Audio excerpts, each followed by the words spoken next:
geese are so waterproof that the hot water doesn't get to the skin. And so like I tried flash boiling it, I tried boiling it, I tried putting soap in there to cut the grease or cut the feathers so that it would get wet. And all I was left over with was a hot, wet bird. Welcome to Muttering Pines, the show where we fumble our way through the outdoors and try and do stuff with our hands. Hey guys. Hello. I already opened my beer, so cheers. Yeah. Round two. Oh, good. Scott got the sound in there. Here's to you fellas. What are you drinking? Ginger ale tonight. Canada Dry Ginger Ale. Ginger ale. That's right. I went out for dinner with my wife last night. We went to a restaurant on 17th called Calcutta Cricket Club. Yep. It's great. It's a terrific place. I asked for a ginger ale, and the lady looked at me like wounded that I had asked for a ginger ale. And then instead she brought me a ginger beer from 88.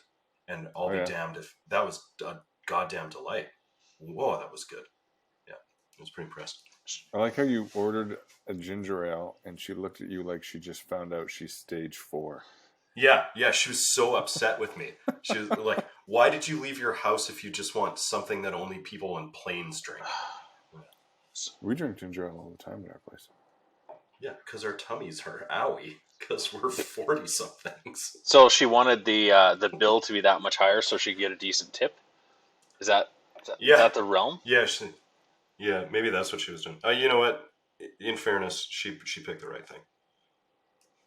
What was the tip option? I haven't been to a restaurant in a while. I heard they were creeping up there.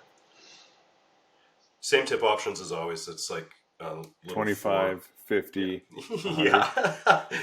No, it was 15, 18, 20 on that one. Holy shit, that's unheard of. Yeah. It's 15, 18, 20 on all the stores in Inglewood that I frequent too. Everywhere I've been, it's 18, 20, 23 or something. 23. I haven't seen tipflation yet. I haven't seen it happen firsthand yet. I'm sure it will. Yeah. You gotta hang out downtown more. Yeah, so what... That's true. The thing is they don't understand is that inflation increases the value of the bill, and percentage of tip is a percentage, not an amount. So as you charge more money, you get more. You should not go and then inflate the tip in addition to the inflated charges. But that's what like NMAX does. Yeah. But not Epcor. Not Epcor. They figured out the perfect way to balance energy across their network by making me pay for Darren's electricity. Yes. And I just get rebates. Are those cows really drinking that much water that the pump's pulling that much power off your property? Yeah, once I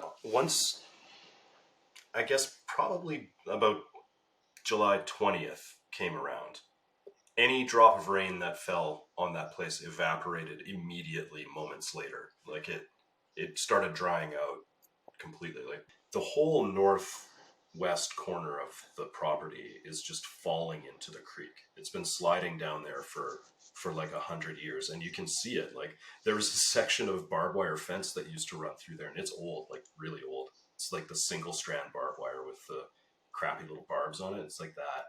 And it was stretched so tight from falling down, like, or being pulled down into the creek bed that when I hit it, it made a guitar string noise, bang, like that. It was crazy. It's a self-tensioning fence, self-repairing fence. Yeah, it's the best fence on my property, like bar none. Better than Darren's fences. They let Yeah. Oh. Yeah, you got to tell them about that. I lost the guy's number, so. No, I mean, you need to tell our not listeners about it. Oh, we have cattle now. Yeah, it's we have cattle now because we have shitty fences, and our neighbor's cattle is getting I'm a little bit worried they're like when you sent it to me, I was like, oh fuck, I hope that's not one of mine. Jesus. I don't think so. Might be. Or is... Yeah, could be. You know, though, since we're talking about things wandering around on properties that probably are going to get shot, we should probably talk about what happens after the shooting. I wouldn't know. I've never actually shot an animal. I'm sorry. This is the part of the podcast series where the listeners find out that we really don't know what we're doing. We've never killed anything. Yeah, pretty much. No, yeah. That's not true. Let's talk about dealing with carcasses. Mm-hmm. This is a favorite topic of mine. That's an obscure way of saying favorite, because really, this is favorite? Yeah, this is a favorite topic of mine because this is the thing that I use to stop people from coming hunting with us that I know wouldn't like it. Because I think a lot of people think that hunting is the rifle, the shot, and the trophy. And that, like, between shot and trophy is just like a long series of cheering. And then it's on your wall or it's in your freezer. Or going to a butcher. Right. And I think they think that you just haul an animal whole out of the bush on your shoulders and then, then you're done with it. They don't realize that, like, the really gory and technical and probably difficult part is this part. And so I will often tell them about it, like, in detail. I'll tell them about the asshole core, and I'll tell them about the gut pull, and that usually they're like, oh geez, I didn't realize you had to do all that. So that's why it's my favorite topic, because it's the real deal. This is the part where you're actually hunting, I think. Yeah, that's the 9/10 of what you do, other than sit around and hopefully you see something, and then maybe, well, no, guaranteed you swing and miss with the gun and be done. And the one time in 100 make contact, and then it's hours and hours, and if not days worth of work. You gotta stop throwing your gun at the deer. Yeah, I don't know. It's just you gotta start using bullets. It's cheaper to throw the gun than it is to get a bullet now. Yeah. Field dressing is interesting because of I don't think people realize how important it is to actually do it, and I think do it right. So the question I get asked about field dressing when we lost Matt. Matt just quit. He was like, yeah, he's just like, he doesn't want to know. The hell with it. Should I wait for him to come back? Yeah, let's just give him a sec. Yeah. I'm back. Hi. You're back. Welcome back. Was it a good poop? No, it was a abrupt phone call that I needed to answer, and I apologize. Okay, Matt. So we just talked about stuff while you were gone. We didn't continue talking about field dressing. About you. We talked about you. Yeah. Okay. Yeah, that's fine. You'll hear it after the edit. Will I? Probably not. Probably not. Will anybody? What we were talking about just before you answered your call was the question I get asked most is, how soon do you have to field dress? Like, do you have to run right up and do it, or do you have some time? Like, can you take it somewhere else? Do you have to do it on the spot? That's the question I get asked most often is, when do you have to field dress the animal? And what do you say? What's your answer? Well, in 15 minutes or less is what I believe to be right. It's like as soon as possible, but you don't want to leave it too long. Matt? So I would vary that answer by saying you field dress it pretty much as soon as you find it. Mm-hmm. But there are opportunities to, if you can't find an animal immediately, people wait till the next day to find them, and hopefully it's not a gut shot. It's just an organ wound, and you're not going to have a bunch of tainted shit inside your belly. But it's best to do it as soon as possible to cool it down. But people do lose animals and have to find them the next day. Mm-hmm. So it's not like the animal's garbage.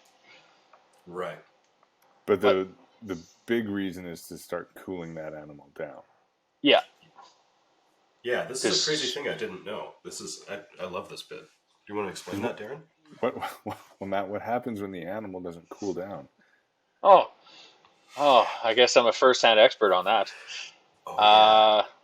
Yeah, so I shot an elk, and just like all of my deer, I do not skin it. I open it up, prop the chest cavity open, and we're good. Well, that elk was so heavy in the shoulders and thick in the neck that its neck didn't cool down because I didn't take its hide off, and it's that was a significant mistake. Anyways, in before I could get around to butchering it, which was not really that long of a time frame, like 2 days, it had got what do they call it, bone rot. Yeah.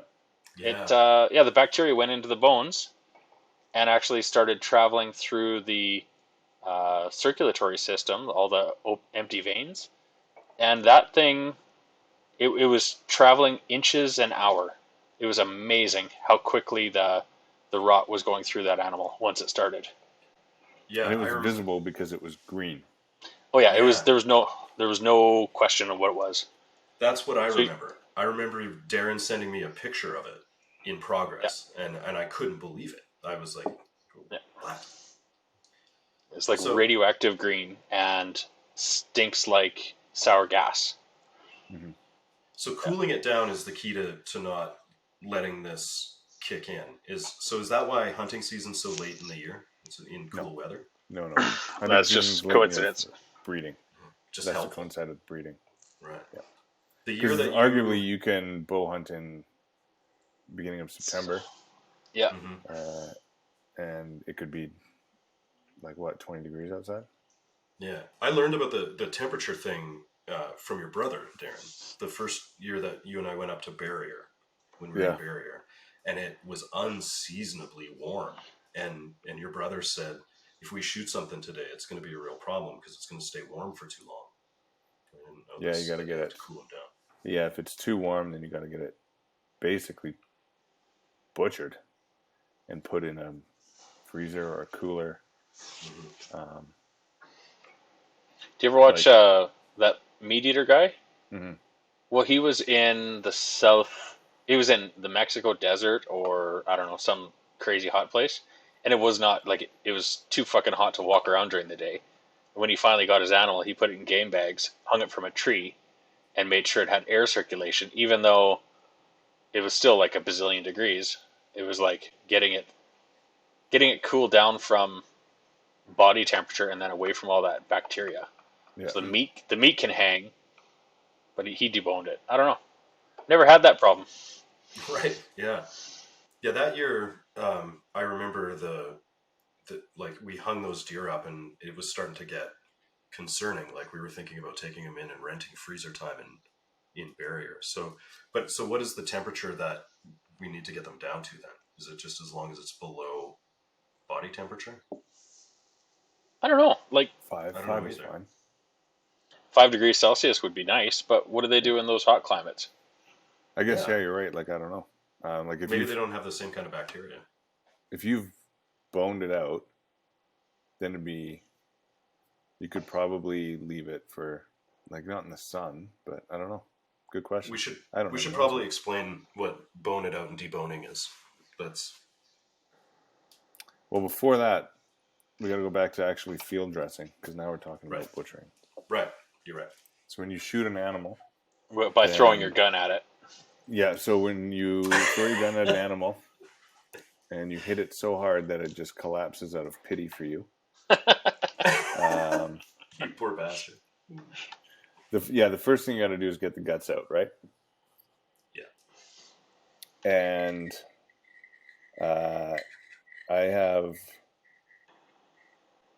I've done that very many times in the last few years because I've had a very fortunate few years, and every time I've had to have Matt help me because I just fucking forget.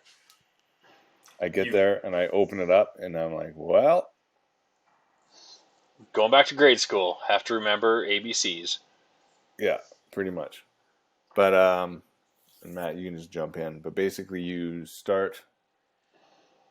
So you got to open up the skin around the stomach, up to the what do you call it? sternum. Sternum, right? Yep. So And then go ahead. Sorry. yeah, and then you take it up the ribs if you can, and basically you're skinning. So you're taking the skin away to expose a little bit of the ribs, and then that gives you basically the everything in that's The body cavity. membrane-ish, and then you got to get in there and you got to basically carve that membrane away from the wall of the ribs and the back of the animal inside without messing up your tenderloins.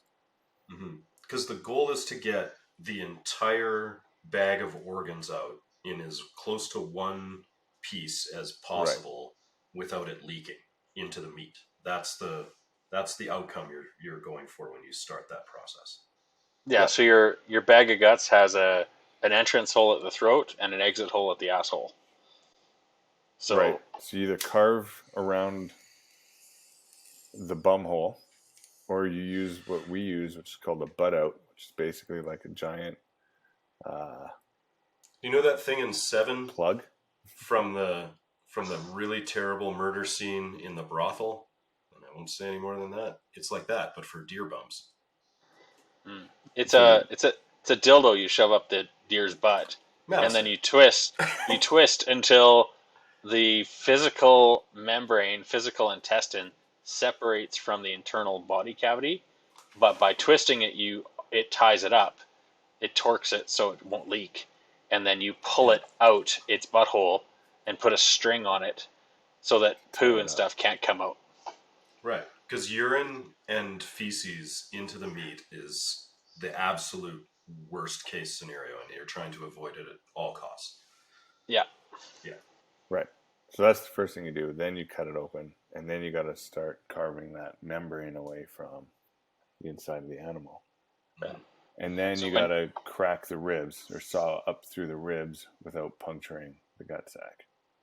The 3 times that I've cleaned deer, that I've field dressed deer, in that portion of the job, I've cut my finger while like feathering away the membrane on the gut bag. I always get my hands in the way somehow in there. I think that's a tough part of the job. For me, the toughest part is once you split the ribs open and you've cut the esophagus, then you're left over. You have to hold the esophagus tube closed with your hand and pull, but then there's such a strong membrane that holds I don't know what there's a strong membrane that connects it to the internal spine, and trying to give that a heave ho and get it past the diaphragm, that's always the tricky part, because you're always struggling to find that one little piece of connective tissue somewhere that holds it all together. And once you pass that, then you can generally roll it, have the gut bag facing downhill and just pull, and most, if not everything, will come out. That was a trick that I learned from you, the downhill gut pull thing. The gravity. Yeah. Gravity assist. Yeah. Watching you do it's incredible, because it just, after you're done, it looks like you're like humping it for a bit, and then Matt stands up and the whole thing just kind of falls apart. It's really cool. I don't shoot that many animals because my gun can only be thrown so far. But Darren gets to shoot a whole bunch of animals, and I get the pleasure of cleaning them for him. That's because Darren uses artillery to hunt. It's a symbiotic relationship. He shoots from space to get animals. Yeah. But yeah, so you crack the ribs, cut through the ribs, then you reach up and, like you said, cut the esophagus, grab onto that. What are you looking for when you're cutting the esophagus? I always imagine it's like grabbing a vacuum tube. Yeah, that's what I think of it as too. Totally. Yeah, like what are they called? Like the ones that go around your house. Central vac. Yeah. Like most of this job we do with our hunting knives, but the bone cuts we have saws for. Yeah, for sure. One other tool that I have in my kit is a gut pull, which is just like takes an X-Acto knife blade on the inside of a nice little hook to cut up the gut bag right at the beginning. It's good so you don't nick internal organs. It's got a nice piece of plastic across the bottom. I've never really had much luck with those. You guys? When they're fresh blade, they work great, but they only Yeah. get really one yank through. Like an animal's hide is way, way tougher than you give it credit for. Like it dulls the shit out of a knife The hair to dulls just it. field dress. It's crazy. Yeah. So what I was taught when you're peeling that hide back to expose the membrane and expose the guts is that you should never cut from the outside of the animal in because you're cutting through actual hair follicles. So once you use the sharp part of the knife, poke a hole in it, and then put the knife in and point the sharp of the blade out. Yeah. And so then you're cutting in soft flesh the whole way, and your knife stays sharp pretty much the entire animal. Yeah, the curve at the edge of a hunting knife is perfect for that. If you aren't a clumsy loser like I am, and instead have to use a thing that makes it no harder than pulling a zipper. Ah, fair, yeah. And if you struggle, you can always just use tannerite. Which Matt also has to throw his gun at. Yeah. Yeah. Can't. But no, once you get that out, there's going to be a giant pool of blood that you're going to have to empty. So you typically turn the animal upside down. Not On upside your down, back, but like... and you run around like you're it. Oh, no. You wear it like a headdress. Oh, right. You climb inside. Tanta. But no, we flip it on its stomach to drain the blood pool from inside the rib cavity. There's always way less blood than I'm expecting.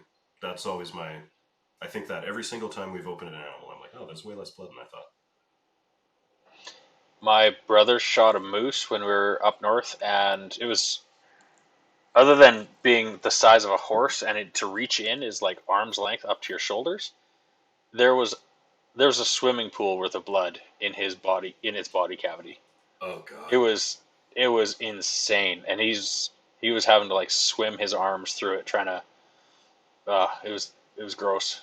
You can't you can't just like throw that animal over like just like, oh, we'll just roll it over and dump the guts out. It was like, no, because it weighed fucking 800 pounds, and it is what it was. Like, gonna have to find a better solution for doing moose because that wasn't you quarter it. them, right? Yeah, like you skin it out, you quarter it, and you bag it, and you carry it out. Quartering is field dressing, right? That's a field dressing thing.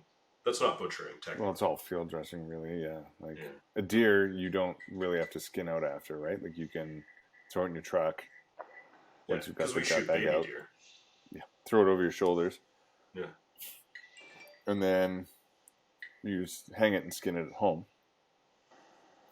Or if you're out on like a week-long trip or whatever, then you hang it, skin it, put it in a bag so that the birds don't get at it.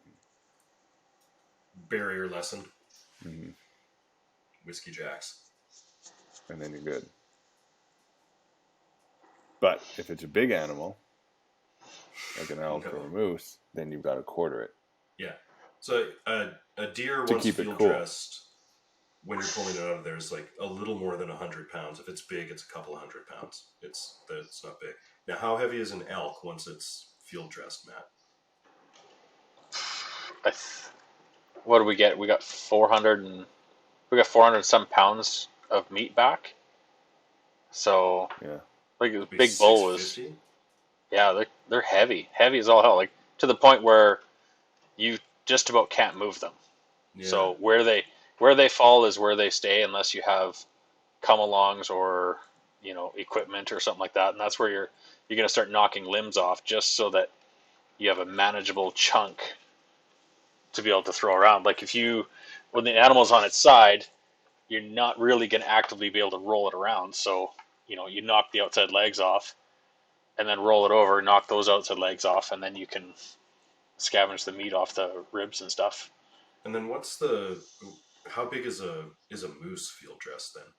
More than 1,000 pounds, right?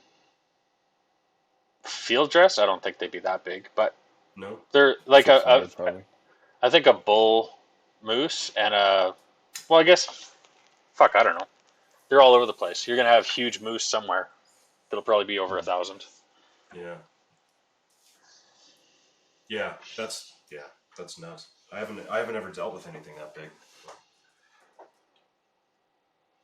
No, no, I don't even know if I want to. It's just like it's hard enough to butcher what I currently have, let alone something that is like 5, 6 times the size. Yeah. I don't even know where I'd put it. Yeah. And then it starts I've turning green every couple of minutes. yeah, yeah, right. Terrible. That's a tragedy I'll never forget. Lesson learned. But once you get it home or hung, you've got to skin it. Yeah. That's where the sharpening stone comes out.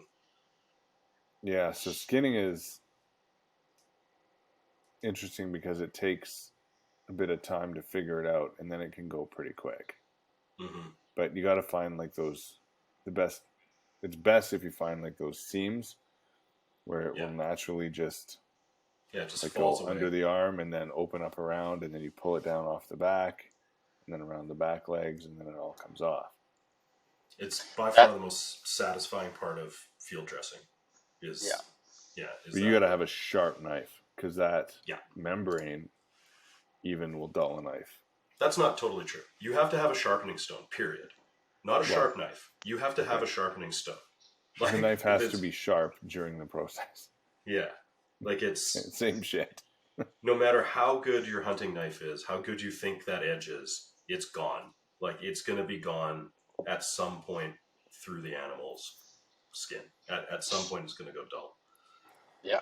I run when I do all my work in the garage, I have a nice steel to run the blades on, and that makes so much of a difference. Even just 4 or 5 hits with that, just livens that knife right back up again. Yep. Yeah. But the skinning an animal is actually my favorite part. I don't know. I just enjoy the process of when it's hanging. You find those seams where you start just touching the knife. You don't have to cut. You just touch, and the seam or the membrane will open up, and you can put your weight on it and just pull. Yeah. Yeah. Especially with a nice heavy hided animal, you don't have to worry about puncturing through. Yeah. But it's satisfying when you get it all done. That's for sure.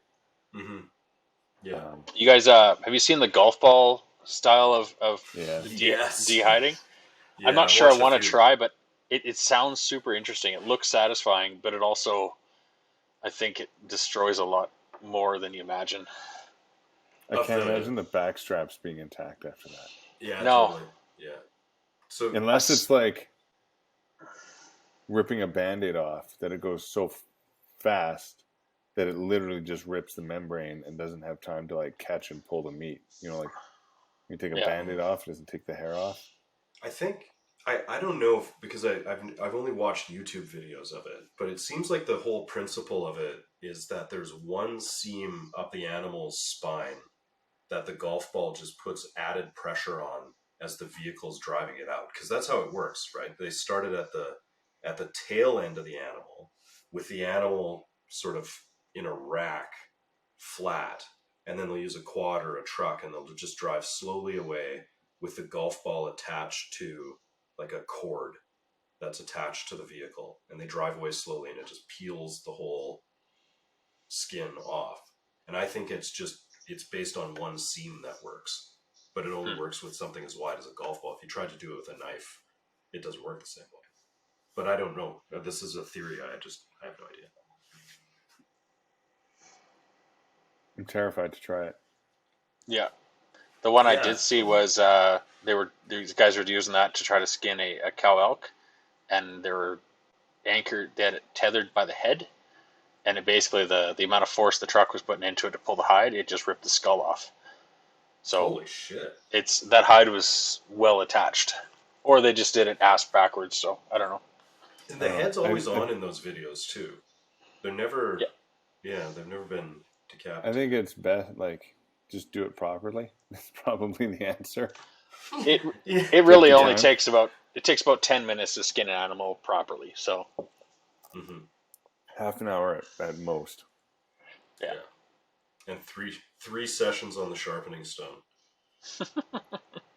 And then you can either take it to a butcher, or take it to Matt. or do And it yourself. Oh, sorry. no, Sorry. my meat goes green, so nobody wants to take it to me. Yeah. But you should also wash your meat down though after, right? Get all the hair off, get all the caked on blood, the grass, Here's where the gamey taste any comes shit from. that was Hair and left on glands. it from the bum hole. Right. So there's two schools on thought on the washing. People are saying like, don't ever introduce anything to the animal, water or not, because could be bacteria on it. You're going to put on the outside of the animal. But well, we live in the city, and city water is pretty damn clean, Mm-hmm. and so I'm perfectly accepting to like wash the animal, like like you're not hosing it down with 2 hours worth of water. You're spritzing off Give it a wipe. any schmoo that's there, and you have a rag to push off anything that's dry, like grass or. But clean the butthole out, clean the throat out, so that you get all the Good meat. clots that are in there, and then you Get let all the her good hang and meat dry. from the butthole. Yeah, yeah. There's a lot of wasted meat in there. We forgot to talk about glands right after you kill the animal, getting the glands off the legs. I don't know. You think that's So horseshit? I know Who you. do- I know my brother told you that. Yeah. This is a Jade thing, and he's wide old Jade. And I've Jade mentioned Eagle. that to literally every other proficient hunter, and they're like, I've also heard that from old timers, but in the end, it doesn't matter. But like that song by that band? Doesn't really matter. That's Anyone the can one. see. Nothing really matters to me. Was that the Beatles? Queen. Yeah. Good fail though. No shit. Well, okay. So do you think it's horseshit? What do you think, Matt? Do you think it's horseshit? Until I had chatted with Jade, I'd never even heard of that. Oh, So really? I'm up the horseshit creek there. Yeah. Okay. But I don't even know where a gland is on the animals. So It's on the legs by the Yeah. back. There's a big, hard tuft knee, of fur I guess. right over top of it. But like, I don't know. how often does that particular gland touch things? Well, I think Like it's even just, if it is exuding shit, like it's not in the meat. It's not. I knock the legs off just about as soon as it goes up in the air. Yeah, I suppose. I Mm-hmm. mean, maybe it getting in the fur is the problem, and the fur is all over it at some point, and it's like blowing around. I don't know. I don't know the way the fucking animal stinks on its just generally on its own. I don't think the gland is helping or hurting it. That's a good point, Matt. I have to say, like, I'm surprised we can't hunt them by scent sometimes. When after you've shot them, you're like, oh yeah, these things smell terrible. Yeah, you You smell can. them coming. Like Matt, you and I have been in the woods, and we've been like, "Oh yeah, there's a deer here." Yeah, Like you can you get that waft, and you're like, "Yep." stinky, gross fucking things. And then into the mouth. Yeah, I guess a herd of elk is it's very odoriferous. If you're downwind from them, it's very clear what it is. It's kind of like being downwind from a feedlot or something like that. There's that much stench coming off that many animals that there's no question of what it is. Really? Yeah. And again, I'm just pulling it out of my ass because I wouldn't I was know. told. I was told, not actually firsthand. I've never been that close to a herd of elk. The herds that we saw on the trip this year would definitely stink. Those were enormous herds of elk. Yeah. Yeah. What do you think the chances of seeing anything this coming weekend? 0. Oh no. No, There's no dude. chance. Nothing. No. We've got Zero -1. chance. -1, I'd say. Well, like Darlene's land that you got access to sounds great, but unless we trip on them, I don't think we're going to see them. Yeah. We Pretty have thick. tripped on them before, though.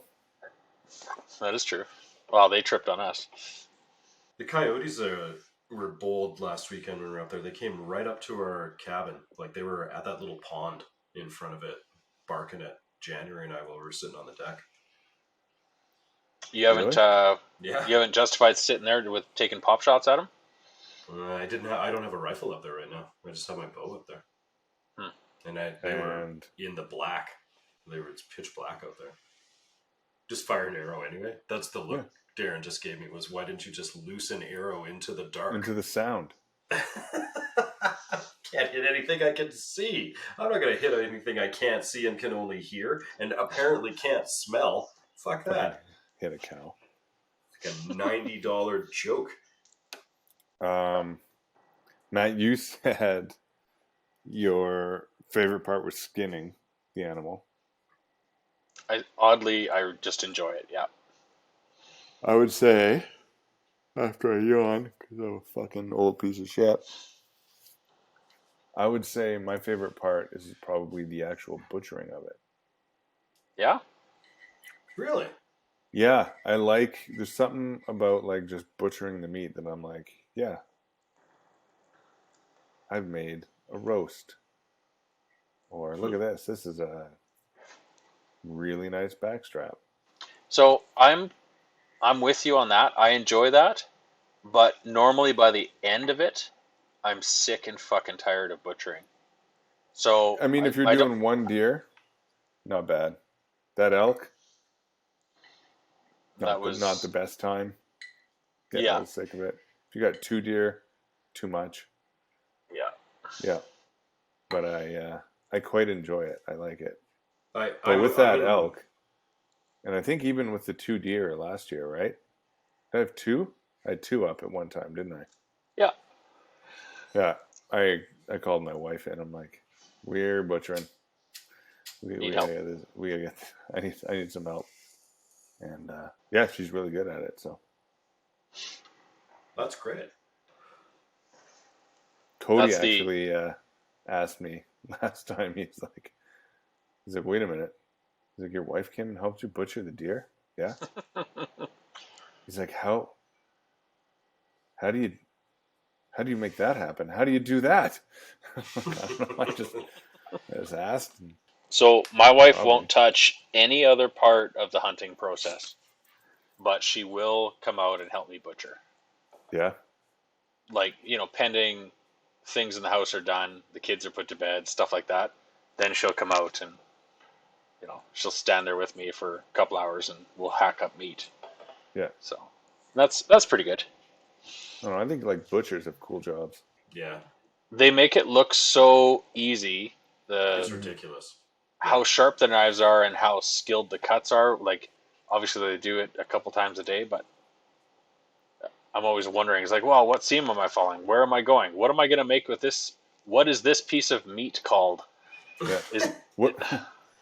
What prime cut did this used to be before I got to it? Yeah.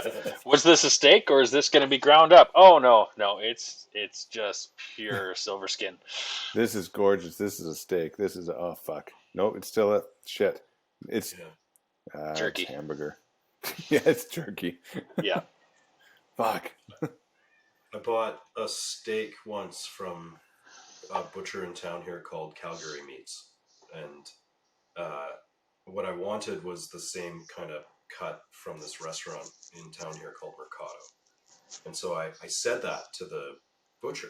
Like, I was like, which one do they use? Like, I don't have any idea.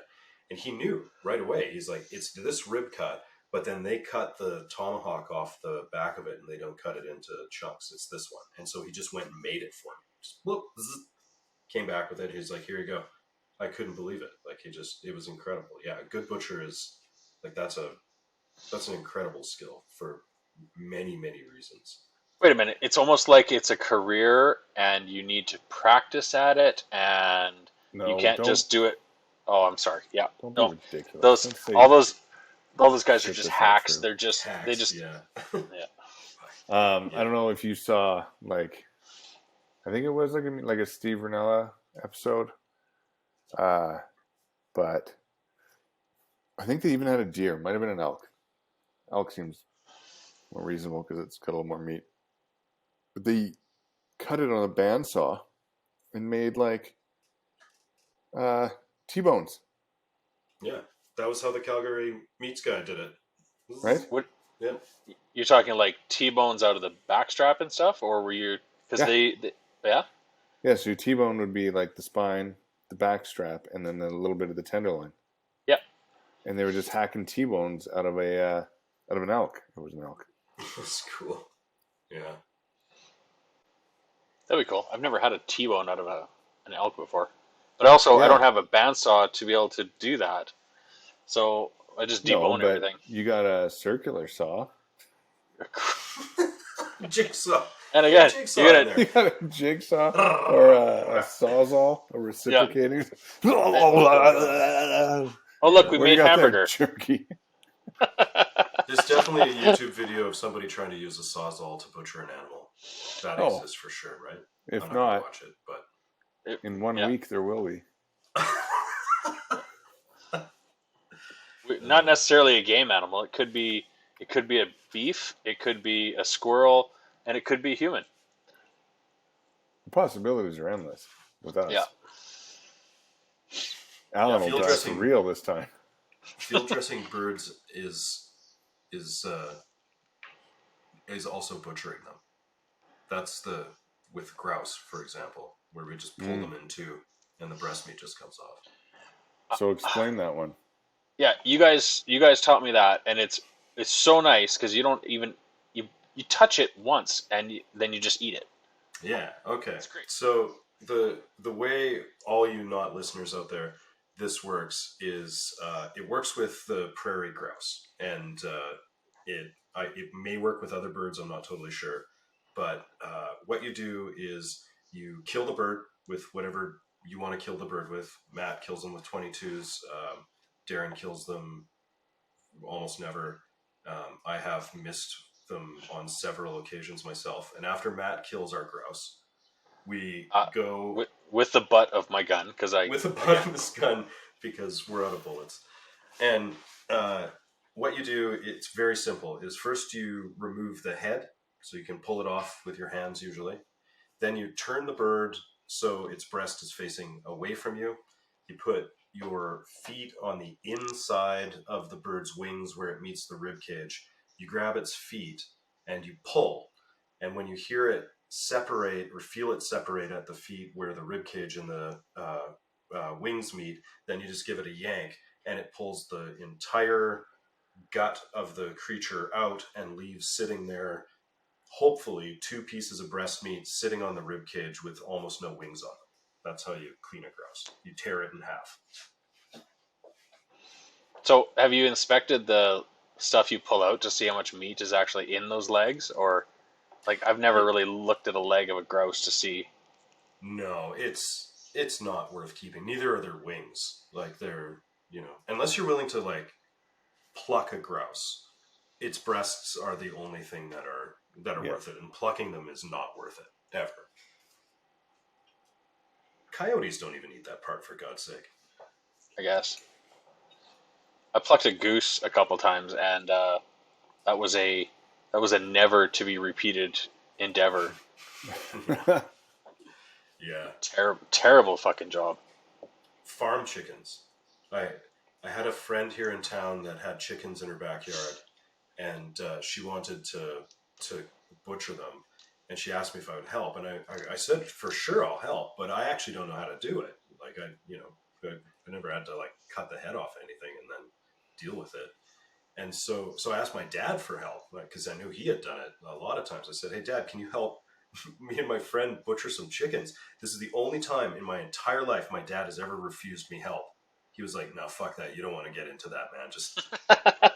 He was like, "No, like just don't do it." And so I called her. I was like, "Look, my dad, who has never refused me help for anything ever, just said, no, fuck that. Don't do it." So we didn't do it. Yeah. So what'd she do with them?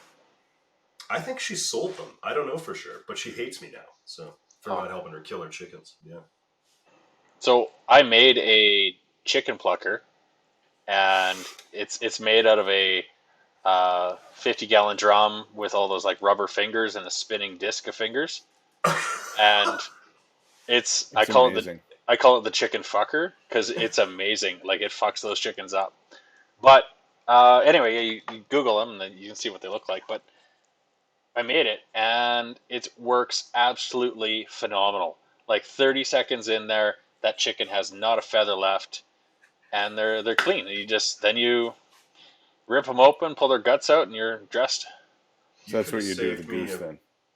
a really good friendship if I had known you had this thing. We could have Yeah, just taken our chickens down there, murdered them, and tossed them in your chicken plucker. My God, Matt. Is there yeah, it's anything you don't have? money. Yeah,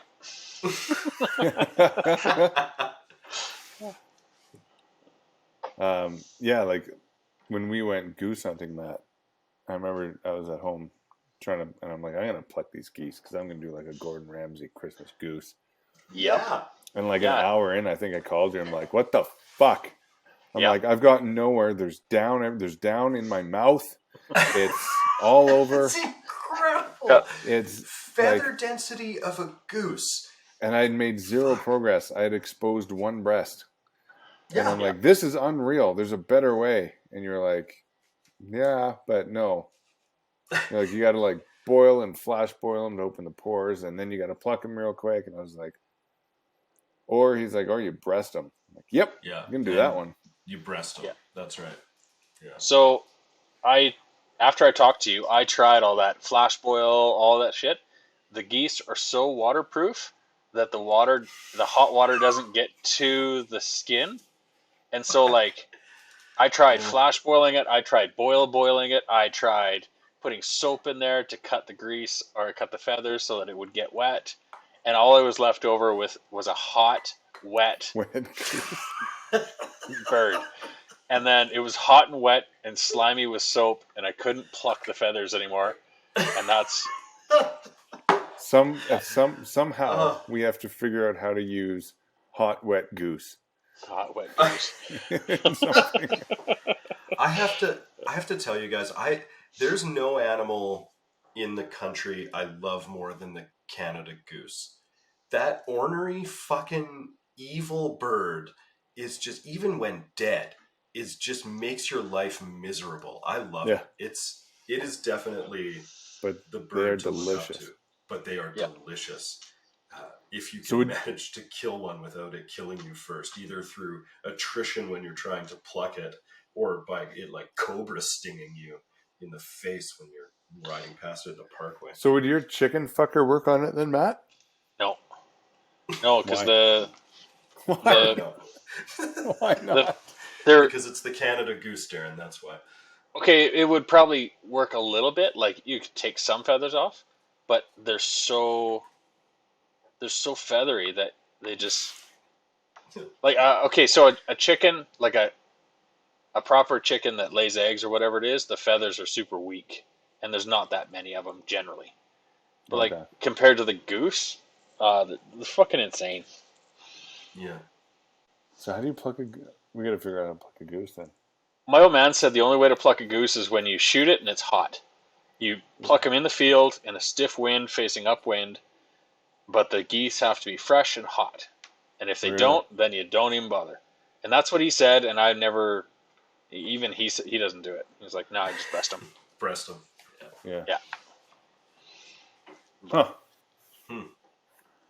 Well, there you go. Yeah. I don't know. We haven't been goose hunting Wet, since, so soapy goose. hot wet Uh, goose. Hot, wet goose. Yeah. The goose jerky that you made that year, though, was pretty dynamite. I like that. Goose jerky was the best jerky I've ever made in my life, and I don't know why. It was just fucking fantastic, It worked out. and yeah, it was totally fine. Yeah. It was really tender. Um, It's the I only made, time the Canada Goose, was ever nice was once it was finally dried into jerky. Yeah. I made and even then, it was Canada still Goose. moist. That wet fuck, hot, wet, moist jerky. It was probably field water. It probably carried that field water right to the jerky stage. Those soggy, wet geese. I made breakfast sausage out of the geese, and that was the best sausage I've ever made. It was just delicious. It's so Yeah. good, that meat. You just got to work. It's one of those things you really got to work for the flavor. Yeah, I didn't really care for eating it like breasted and cooked. I didn't care for it. It was pretty tough, pretty dry. But turn it into something, it's pretty good. Yeah. Okay, so you can't field dressing goose is terrible. Yeah, don't try it. Field dressing grouse is easy. And everything else varies by size. Is there anything else around field dressing that we feel like we need to address? The one thing I would say is for larger animals, like we said, coolers. Like elk and moose, coolers to keep your quarter and put your meat in coolers so that they don't go green on you. Yeah. Yes. Yeah. If you're going to be doing a back haul or something like that, I've heard of people taking. Honestly, I even think if we were just going to drive home, I'd want them in a game bag and in a cooler with some ice. Like stop at a gas station, get ice, throw it in there. Yeah. But it's a good thing we don't ever have those problems because we don't get anything. So Can't throw a gun that far. nope. My old man shot a moose. It was minus 38, and then he drove home from Wainwright, and it was 4 or 5 hours of driving.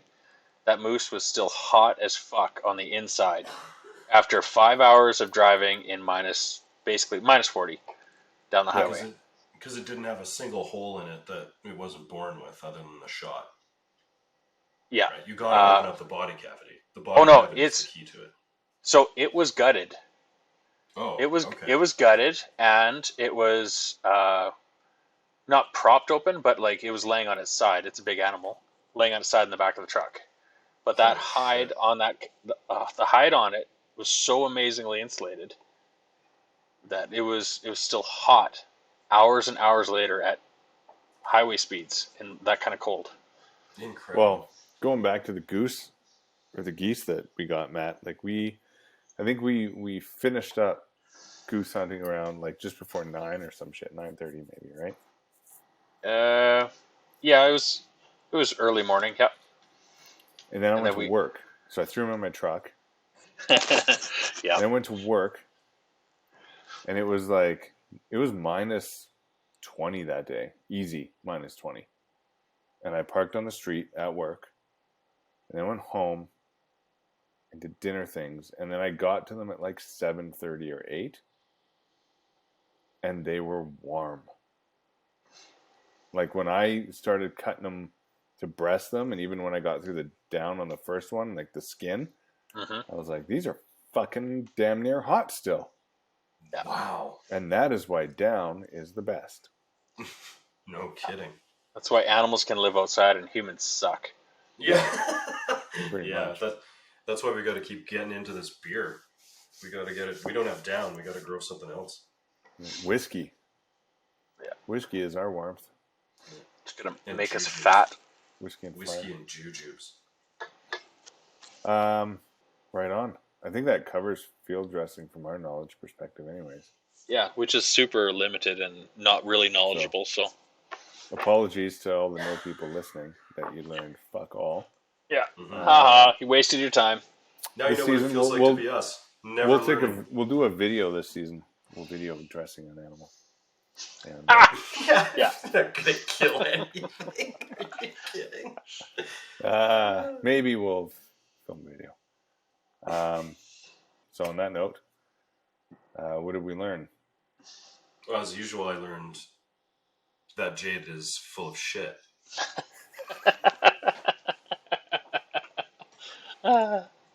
Yep. Yeah, Jade, you're full of shit. So Yeah, I think we can just leave it with that one. yeah, we've all learned the same thing. All learned the same thing. All right. See you guys. All right, thanks a lot, guys. Hey, nobody. Don't forget to stalk us on YouTube, Instagram, and wherever you listen to your favorite podcasts. The information and opinions within this broadcast are those solely of three guys who barely know how to tie their shoes, let alone do anything functional, in the real world. They are not to be taken as advice or as actual instruction on how to do anything we've mentioned ever. That is the end of this disclaimer.